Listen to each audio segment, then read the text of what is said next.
Trombose na cirurgia plástica. Como evitar esse risco silencioso? Olá, meu nome é Genor Coldebella Filho, eu sou cirurgião plástico e vamos falar então sobre trombose na cirurgia plástica.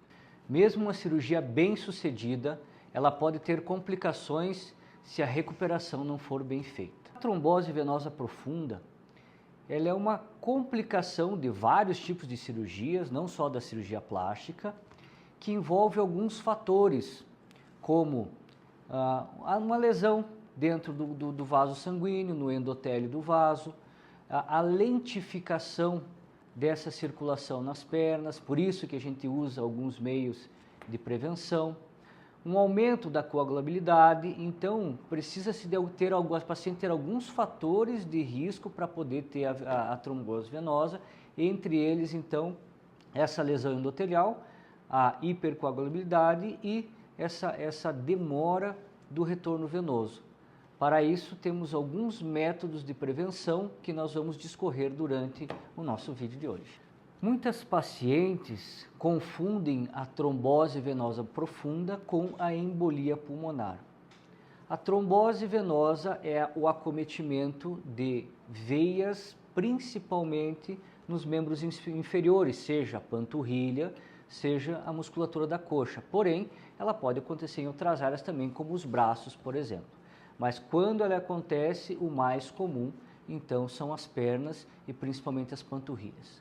A embolia pulmonar já é uma outra situação, quando esse coágulozinho que se formou ali nas veias da panturrilha, ele se solta da parede do vaso e percorre o organismo e vai parar dentro do pulmão, então ocasionando a embolia pulmonar, que é uma situação grave, uma situação que precisa ser tratada com urgência, porém tem solução, tem resolutibilidade desde que se trate ela precocemente. Existem alguns fatores de risco para a trombose venosa profunda e para a embolia pulmonar, entre elas fatores genéticos, a imobilidade dos membros inferiores após a cirurgia, o tempo de cirurgia, fatores hormonais como o uso de anticoncepcional oral e tabagismo.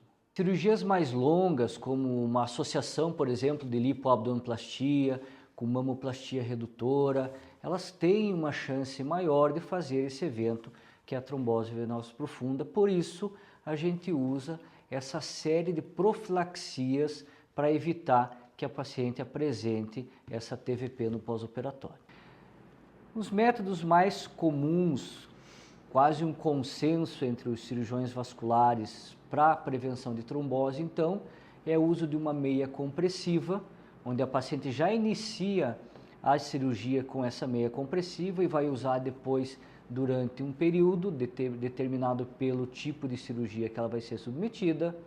Eu uso muito também e também é solicitado pelos próprios cirurgiões vasculares a bota pneumática. Essa bota pneumática, a gente coloca ela nas pernas da paciente e ela funciona da seguinte maneira: ela vai apertando pé, tornozelo, panturrilha e a região mais próxima do joelho, sucessivamente mantendo a circulação das pernas enquanto a paciente estiver em cirurgia, estiver na recuperação, e eu gosto de manter essa bota até no outro dia, quando assim a paciente vai levantar e vai caminhar. A deambulação precoce também é uma das formas que os cirurgiões vasculares pedem como prevenção da trombose. Além disso, a gente associa também o anticoagulante, conforme o peso da paciente, vai ser a quantidade de miligramas que nós vamos utilizar e o período pós-operatório também. Então, basicamente, esses 4 métodos de prevenção: a meia antitrombótica, a bota pneumática, a caminhada precoce e o anticoagulante.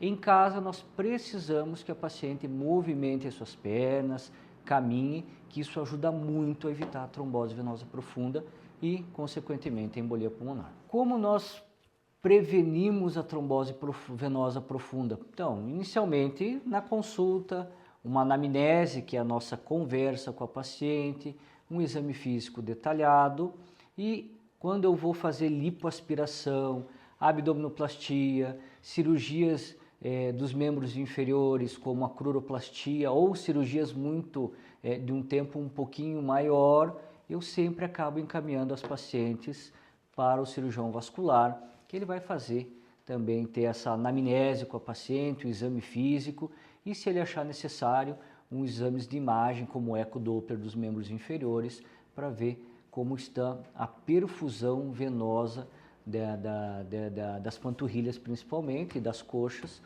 E ele manda sempre para nós então um retorno, um feedback, uma cartinha dizendo o risco dessa paciente ter uma TVP e o que nós vamos fazer para evitar então essa trombose. Agora, se no pós-operatório a paciente apresentar uma diferença de tamanho das panturrilhas, um inchaço numa das pernas, uma coloração um pouco mais escurecida, uma dor, um empastamento, ou seja, você aperta a panturrilha e ela quase não se comprime com esse aperto, são sinais que nós temos que observar de trombose. O paciente tem que entrar imediatamente em contato com o seu cirurgião. Se a paciente tiver uma dor para respirar, mas é diferente daquela dor que a paciente tem às vezes quando faz lipoaspiração nas costas, quando respira profundamente, sempre tem uma ardênciazinha. A paciente tem uma dor para respirar e uma sensação de falta de ar, também deve entrar em contato com o seu cirurgião, pois tem que se descartar a embolia pulmonar. Não necessariamente a paciente precisa passar por uma trombose para depois ter uma embolia pulmonar. O paciente pode ter, já tiveram vários casos de paciente tendo embolia pulmonar direta sem a manifestação clínica visível da trombose venosa profunda. E lembrando, novamente, que a trombose ela não ocorre só na cirurgia plástica, ela pode ocorrer em diversos tipos de cirurgia, principalmente naquelas mais prolongadas. Com o planejamento certo, pré-operatório, exame físico, exames laboratoriais, exames de imagem, pensando em cirurgias com lipoaspiração, abdominoplastia, cirurgias de coxa como cruroplastia ou cirurgias mais prolongadas, ainda assim existe o risco de uma trombose, uma embolia pulmonar. Porém, utilizando-se os métodos de profilaxia, a chance da paciente ter essa trombose, essa embolia pulmonar, cai bastante. Se você quer ver conteúdos sobre cirurgia plástica, tem curiosidade em saber como é determinada cirurgia, pré- e pós-operatório, se inscreva no nosso canal e compartilhe.